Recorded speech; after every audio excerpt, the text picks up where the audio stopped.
Welcome back to Puff It Louder. We're just gonna continue the barbecue situation. So yeah, that's it. Here we go.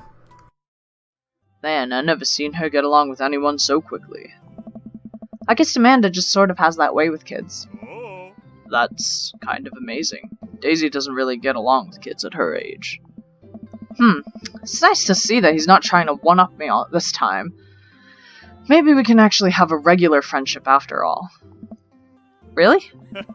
She's just kind of keeps to herself. Her teachers say she spends every recess in the library. I think the other kids are intimidated by her intelligence. There it is. I wouldn't worry about it too much. Amanda was shy at Daisy's age too. She used to have a habit of crawling under tables and crying every time we took her to a restaurant. She bit people too. Oh, kids, right? Gotta love them. You're required to by law. I hear that. Well, since they're getting along so well, maybe we should try to put together a little play date for them. They do seem to get along really well, but the thought of continually hearing about all of Brian's accomplishments is tough. Yeah, that'd be nice. Well, I don't want to take up too much of your time. Go meet some of the other fellows. Alright, we're going down the list. Matt, Hugo, and Craig? Craig? Oh, whatever. Matt and Hugo seem to be embroiled in an intense discussion. Craig looks on, smiling politely. I walk over to say hello. Well, I don't think it's fair to try and compare the two art movements like that. Periods in art only exist because they're a unique byproduct of the social and political climate of a time and place, and to try and take something like the Rococo period and compare it to postmodernism in America, you're completely disregarding the context in which a work of art is created. Matt and Hugo seem to be so busy talking that they don't notice me. Craig leans in. Dude, I have no idea what's happening. I'll just talk to Craig, because he's kind of by himself anyway. I turn my attention to Craig, who seems to be a little more attentive to my existence. How'd resistance training go the other day? Great! Little River here is such a great cheerleader. Aren't ya, tiny bro? Craig grabs River's arms and drags him around. I just called him Crag. Craig grabs River's arms and waves them around. You can do it, Dad! I'm so proud of you! I'm sorry for pooping on you. She must be a handful at that age. Oh, they always are. Nice. But it's so worth it. Crag grips River's arms again and waves them around. Also, I'm sorry for throwing up on you, Dad. How you settling in? Almost done. There's still a few odds and ends to take care of before I can really call myself settled, but I think we can upgrade the situation to livable. We did livable through the entirety of college.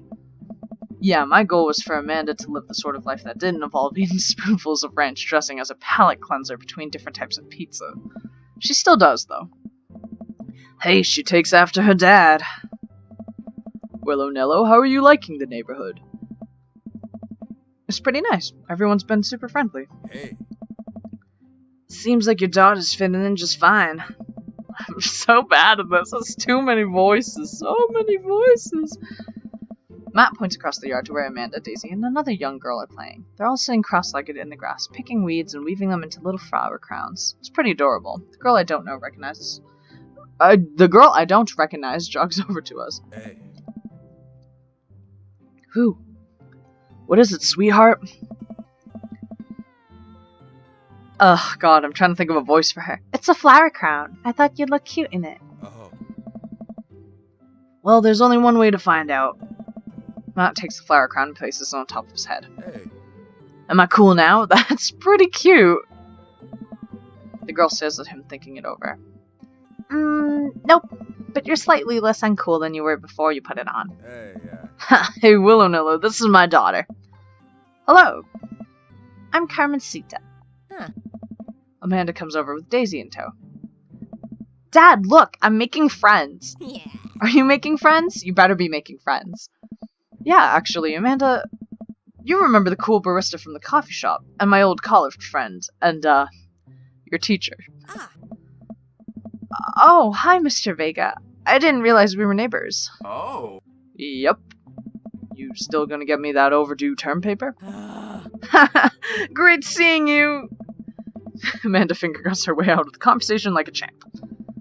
She learned the finger guns move from me. I'm very proud. She's definitely a charmer. Speaking of which, where did my son go? Whoa. Hugo looks around the party. He must finally spot him because his eyes go wide. What? Ernest! Ernest Hemingway Vega, are you smoking? Ernest is holding a lick cigarette. Nope. I see Ernest across the way. He casually takes a long drag of his cigarette and then flicks it into a gutter. Unbelievable. Excuse me. Hugo marches over to Ernest and I turn my attention to Matt and Craig. Kids, right? Oh. Man, I do not envy Hugo. The last barbecue we had, Ernest tried to shove a sparkler down Joseph's pants. Nearly burned down half the yard. The barbecue we had before that, he actually burned down half the yard. And then it spread onto my lawn and burned down half of my yard, too. Nice. Hugo walks back over to us, practically dragging Ernest behind him. Hey, everybody, sorry about that. Willow, no, this is my son, Ernest. Hello. Ernest looks away, sulking, his hands shoved deep in his pockets. Hugo nudges him impatiently. Hey. Nice to meet you, Ernest. What grade are you in? Doesn't matter. Ernest! Okay, I'm in 8th grade. God, are you happy now? I'm sure you were just dying to know. Yeah, good for you. Oh. Can I go now? I'm tired of talking to old dudes who blame my generation for the failing economy. Ouch. Ernest! Oh yeah, because I'm totally embarrassing you. Ernest puts his earbuds in and storms off to stand in a corner. Well, that was certainly something. He seems nice. Hugo puts his hand in his hands and sighs.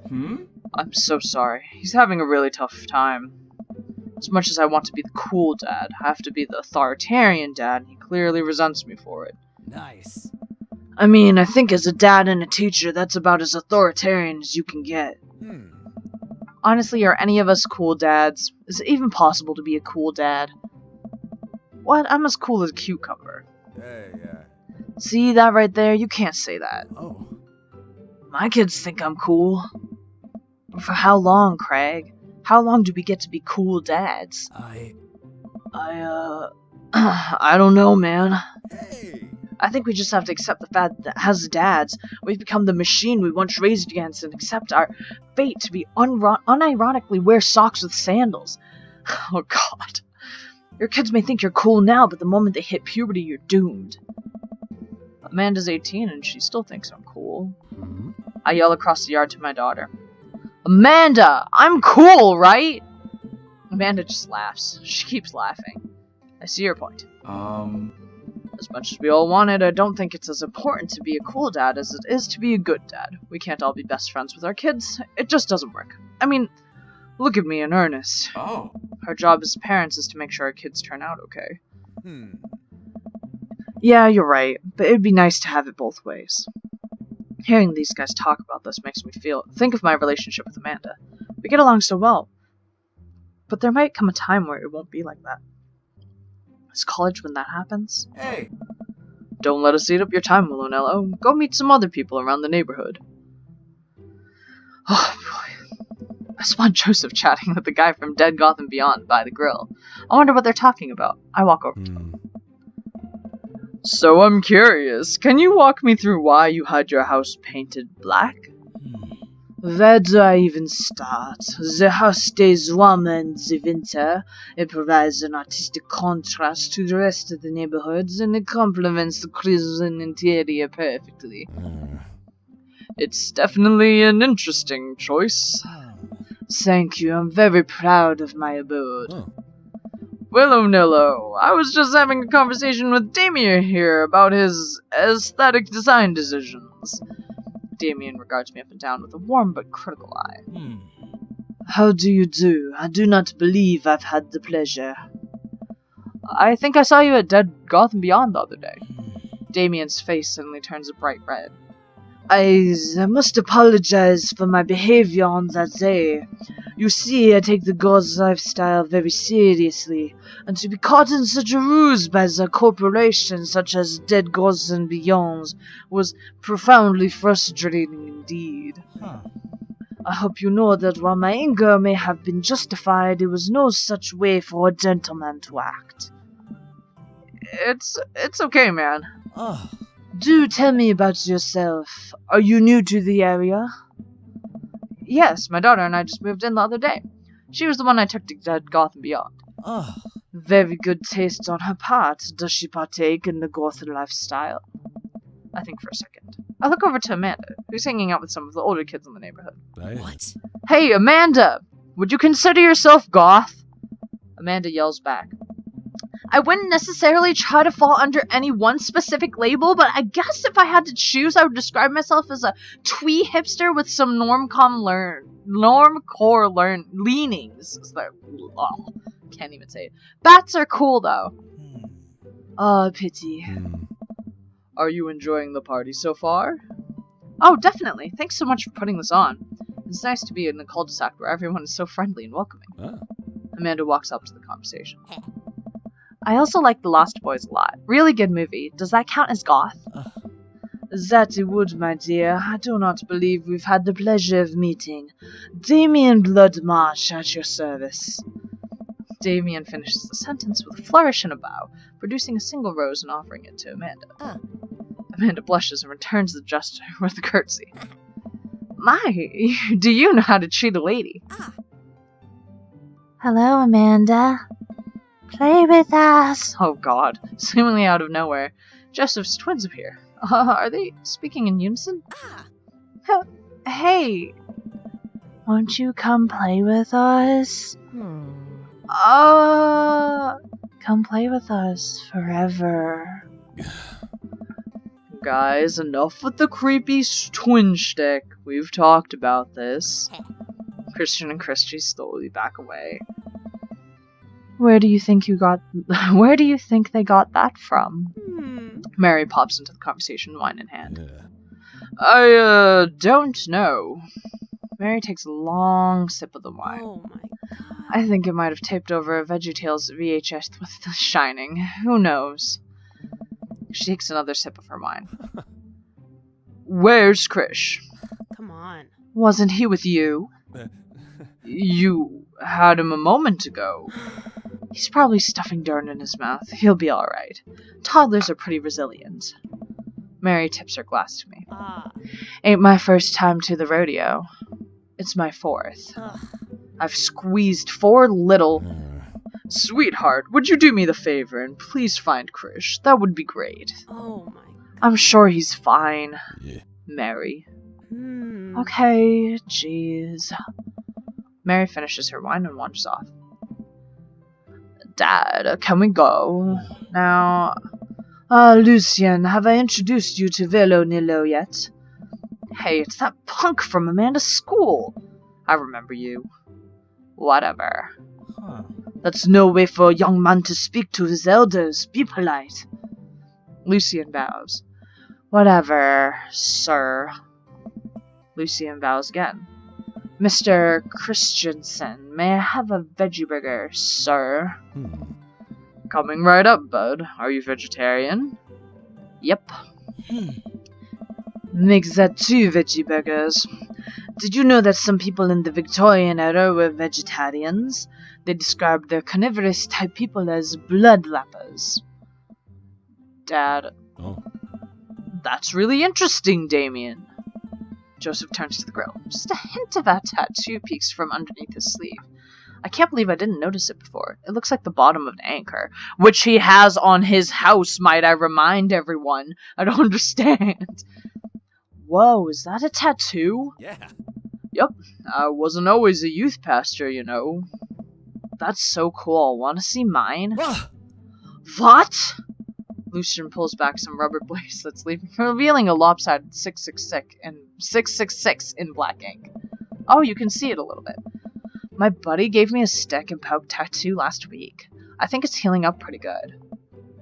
Lucien. We'll talk about this later. That's pretty cool. What's the significance of the tattoo? I don't know. I just thought it looked sick. Well, in my opinion, the only reason you need to get a tattoo is because you want one. Careful, though. That number carries weight. Oh, that's kind of scary. Man, Joseph is way cooler you faster than I thought.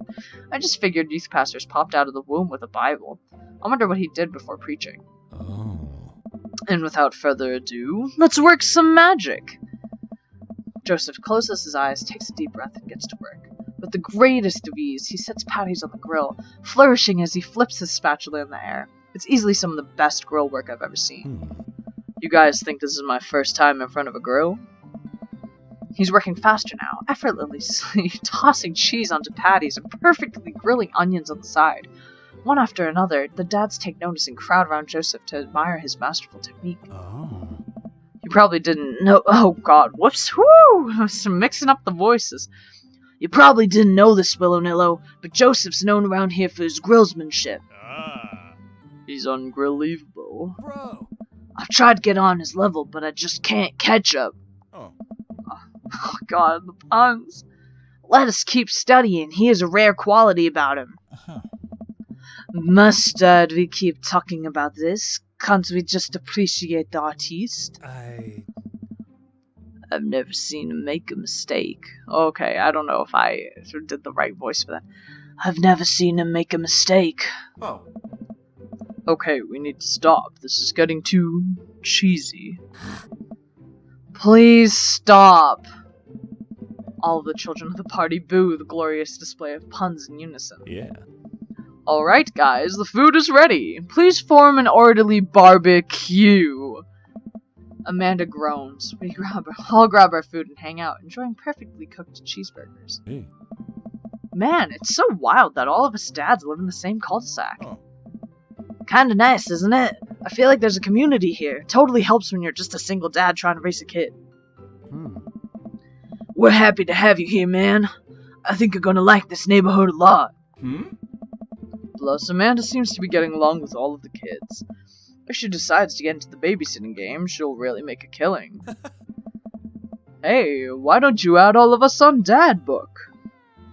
Dad Book? Yeah, it's a great social network for dads to keep in touch with each other.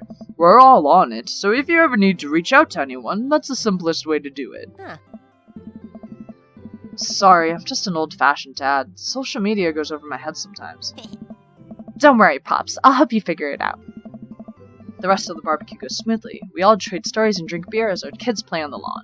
Amanda breaks up a fight between Carmencita and those weird twins. I think they wanted her soul.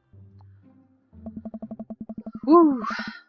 Welcome to the neighborhood. Yay. Amanda and I walk back to our place and the sun sets over the neighborhood. Pretty fun party, don't you think? I mean, I got a burger in me. Sweetie, if I can impart any sort of wisdom upon you right now, and not that this was a bad situation, but if you're ever in an uncomfortable situation, always look for the silver lining. The silver linings get you through to the other side. We rockin' burgers today, and it was good. Amen. Well, hey, at least you met some other cool dads. You should hit them up on Dad Book. Maybe I will, if I ever figure out how social media works. I have a good feeling about this place. Me too, Dad. Yay! Amanda and I arrive home with the remnants of a veggie plate. Huh. Seems like no one was really into cauliflower. Any big plans for this evening? Actually, yeah. I'm going out with some friends. Oh. Is that okay? Of course. Just keep me posted. And be home before midnight. You got it. And be careful. I will. Make good choices. Of course. And call me if you need anything. Dad, you're not gonna do the thing where you wait silently for me to come home in the living room with all the lights off, are you? What? No, I've never done that. I will never do that. Okay, do you have plans tonight? My plans were kinda to eat ice cream and watch TV with Amanda, but I guess I'll find something else to do. I'm gonna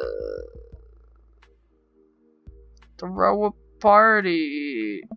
A real rager. All the other dads in the neighborhood are invited. I'll see if I can get you a spot on the list, but honestly, it's looking kinda tight, and you might just have to wait in line. I know the guy at the door. I'll get in no problem. I'm just relaxing tonight. Have fun, okay? Great. See you later. I watch Amanda drive off into the night. I really do hope she has fun. I plop down in front of the TV and turn on some Wine and Dine Mastermind with celebrity chef Gavin Chapman. Looks like Gavin's making a roasted rack of lamb with rosemary mashed potatoes. And I guess we're gonna find out what happens for the rest of the night on the next episode. So thanks for watching. See you guys later. Bye.